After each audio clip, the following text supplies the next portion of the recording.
aja soalnya. Oke. Aku ngomong dulu ya. Semua. Oke Kak, Efesus. Di sini saya punya tugas tentang hermeneutik, tentang diskusi kelompok. Nah, di sini saya punya 3 pertanyaan Kak. Oke, silakan. Yang pertama itu, ketika membaca Alkitab secara pribadi, apa yang biasanya menjadi tantangan terbesar bagi Kakak untuk memahami maksud dari teks yang Kakak baca? Tantangan terbesar itu pada saat membaca teks, saya sudah punya presuposisi terhadap teks tersebut. Jadi saya punya landasan berpikir atau punya premis dasar yang berasal dari berbagai macam informasi, buku-buku yang saya baca. Itu tantangan yang saya punya pada saat saya membaca satu teks ayat atau satu perikop atau satu pasal di dalam Alkitab. Tapi presuposisi saya itu tidak boleh saya gunakan pada saat saya membaca Alkitab. Jadi saya tidak boleh punya satu hipotesis dulu terhadap satu teks. Jadi saya harus melihat sebenarnya teks itu sedang berbicara apa. Jadi saya tidak boleh tiba-tiba menggunakan presuposisi saya untuk memotret teks tersebut. Itu tantangannya kalau membaca Alkitab atau ayat. Oke Kak, kita langsung ke pertanyaan kedua ya Kak. Iya. Bagaimana cara Anda memastikan bahwa penafsiran pribadi tidak keluar dari makna Penafsiran pribadi supaya tidak keluar dari makna asli? asli. Aku harus tunduk pada metode-metode yang sudah aku pelajari di Sekolah Tinggi Teologi Bethel Indonesia, yaitu apa? Metode-metode hermeneutik yang ada, melihat teks dan konteks.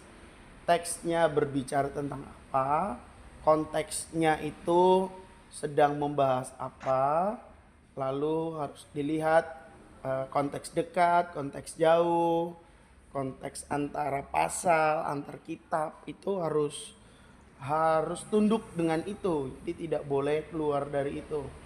Itu menjadi pagar supaya makna teks itu tetap murni. Jadi tidak boleh proof teks dan tidak boleh mengeluarkan makna itu dari konteksnya.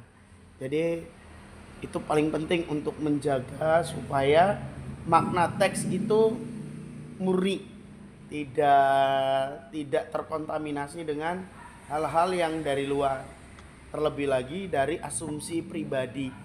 Jadi biarkan teks itu memunculkan maknanya, atau biarkan Alkitab itu menyatakan makna kebenarannya, makna teks tersebut.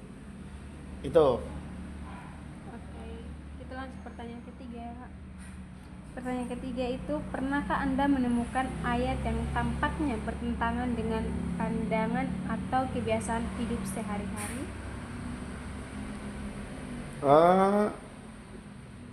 Tidak ada sih. Jadi tidak boleh dibalik. Jadi tidak boleh ayat yang menyesuaikan dengan kehidupan kita, tapi kehidupan kita yang harus disesuaikan dengan ayat Alkitab.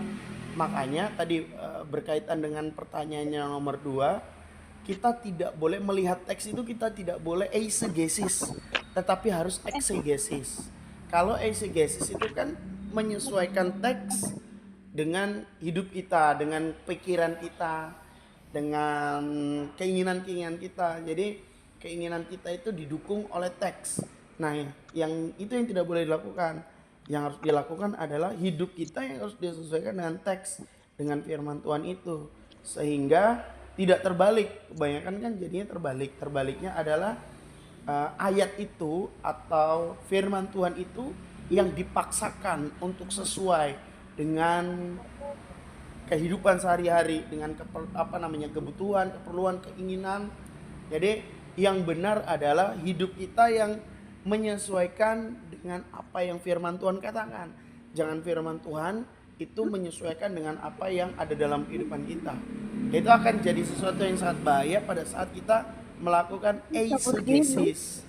Yang benar adalah eksegesis, keluarkan makna teks, makna ayat, makna firman Tuhan itu kita keluarkan dan itu kita terapkan dalam kehidupan kita.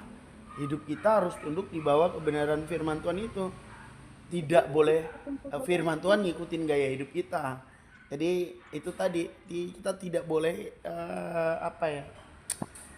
menggunakan teks Alkitab itu untuk kepentingan pribadi kita, tapi kepentingan pribadi kita yang harus sesuai dengan kebenaran firman Tuhan dan teks Alkitab itu sendiri.